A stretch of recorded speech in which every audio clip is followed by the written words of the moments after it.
Among the 13 people killed in the Oklahoma twister were 3 men deeply involved in tornado research. ABC's Ginger Z reports on the storm chasers who knew the risks. The tornadoes moved in quickly, the second time in 2 weeks, and they were deadly. The interstates packed with terrified families, drivers trying to escape before the tornadoes hit. They had just survived the tornado the week before. The mother and child killed, pulled from their car by the twister. And we have learned of 3 more lives lost. 3 veteran storm chasers now among the dead. Tim Samaras, his son Paul, and their colleague Carl Young, all trying to document the storm. Tim was found seatbelted in his car. The others pulled from the car by the tornado. One was found a half-mile away. Time 7:45, snail deployed, large tornado. Tim, who led the team, was an esteemed scientist.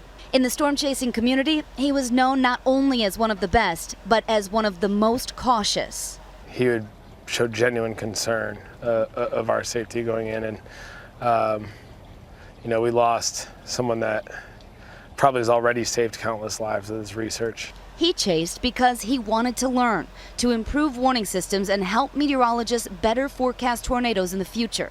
Just this past year, we documented one of his scientific expeditions, Tim and his son taking us along. One of their many goodbyes to his wife, Kathy. See you later. Have a good trip. Yep. Much of his recent research funded by National Geographic. In a statement, they said, "We are shocked and deeply saddened. He was a courageous and brilliant scientist who fearlessly pursued tornadoes and lightning in an effort to better understand these phenomena." On our trip, Samaras showed me his baby, the Kahuna, what could be the fastest camera in the world. Actually, 82 cameras in one. It helped him firsthand studying the birth of a lightning strike. Our journey took us 800 miles in 4 states. But he also knew the real dangers of doing this. At times, I have mixed feelings about chasing these storms. On one hand, they are incredibly beautiful. On the other hand, these powerful storms can create devastating damage that change people's lives forever. At the end of our chase, Tim told me it was his desire to know more, to inform us all, that fueled him to go out again. I don't know how many storms I've seen in my lifetime, but every single one of them, I still get pretty excited.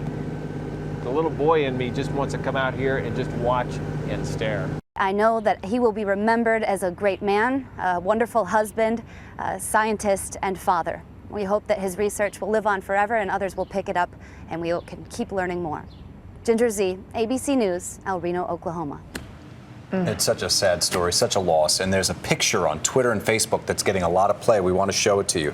Take a look at this. The storm chaser community went out and lined themselves up to form the initials of Tim Samaras, Paul Samaras, and Carl Young. And they formed those initials. They're a great tribute there from the tight-knit community of those storm chasers. They all know each other in the Oklahoma area. Yeah, and it really is a touching tribute. Ginger knew them. Ginger worked with them. She's also talked about how special they were.